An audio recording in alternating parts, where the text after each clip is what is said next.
How comfortable are you with these comparisons you're hearing already about you and Cam? I'm pretty comfortable with it. I think at the end of the day, Cam was the #1 pick overall, Rookie of the Year. I think he's a great player. I know obviously every time you go to a next step, you're going to be categorized or you're going to be compared to somebody else. And I think, you know, being compared to Cam Newton is a good comparison. Just in body type, weight. Right. But again, you got a lot to. That's a lot of billing to live up to. No especially doubt if you get drafted in the 3rd round, somebody's going to say, "Wow, we got the next Cam Newton." Right. I agree. I think wherever I go in the draft, is always going to be somebody or something to live up to. So this is the NFL. This is the big leagues now. So. Well, first, let me say this. I'm proud of you, bro. 25-6 record as a starter, 16-3 against ACC opponents. Career, 66.9% completions. I'm pleased.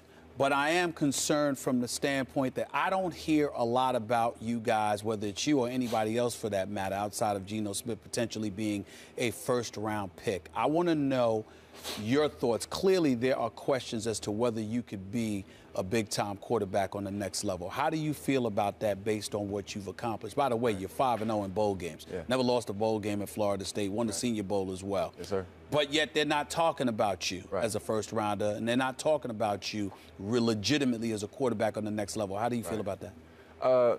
I think, you know, all I can control is how I work, you know, how I prepare, how I continue to get better, how I strive, you know, to look forward to this opportunity. So, you know, personally, I think it gives me that edge, gives me an extra drive to, you know, prove people wrong. I got it, but I'm asking you, why are they saying that? Why are they saying these things? Tell me, from when they critique your game, what problems are they saying they have with your game, and what do you agree or don't disagree with? I think part of it is inconsistency. I know I've heard that. And I don't know if it's that our offense necessarily didn't take a lot of shots down the field a lot as these other guys who are coming out in the draft, like Geno, who's throwing the ball a ton down the field to his great receivers. So I don't know. You know, honestly, I can't really say a specific reason as to why I'm not being talked about as much as these other guys, but I think I'm just as good, if not better.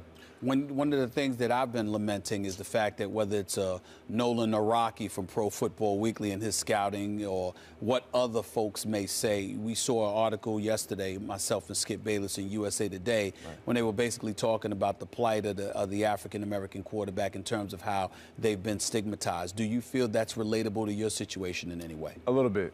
I do. I think anytime you're African-American quarterback, you're always going to be categorized into a certain kind of guy. You know, I've heard I'm an option quarterback. I heard I'm a running guy who's trying to throw, which is crazy to me. Like you said, I was 66% passing the ball for my career.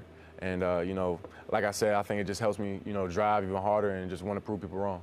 But now, wait a second. If anybody watches the tape of you, and I watched a lot of your games on TV, you are not a running quarterback. You run if you have to, but you guys had no running offense. You're a drop-back passer. You're a rollout passer. Yes, sir. Yeah. But you're not a runner. No. Like, how would you describe, in a nutshell, to those who have not seen you play, describe quickly yourself? Yeah, I think I'm a passer first. I want to give the ball to my receivers or the tight end, running back. Those guys are there to make plays. And, if I have to run, I will run.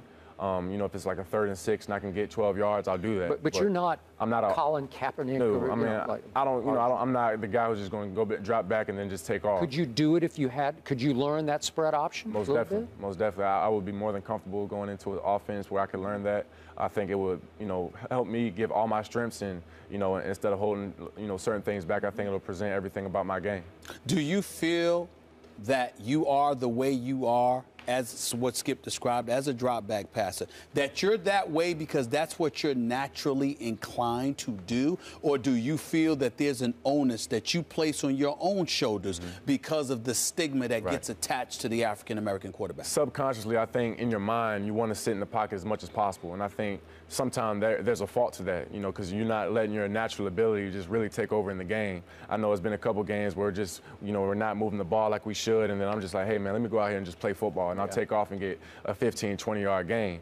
So I think the biggest thing, you can't, necessarily listen to that. People are always going to stigmatize you as a certain kind of quarterback. At the end of the day, I won games, and I think that's all that matters. I watched your session with the quarterback coach, John Gruden.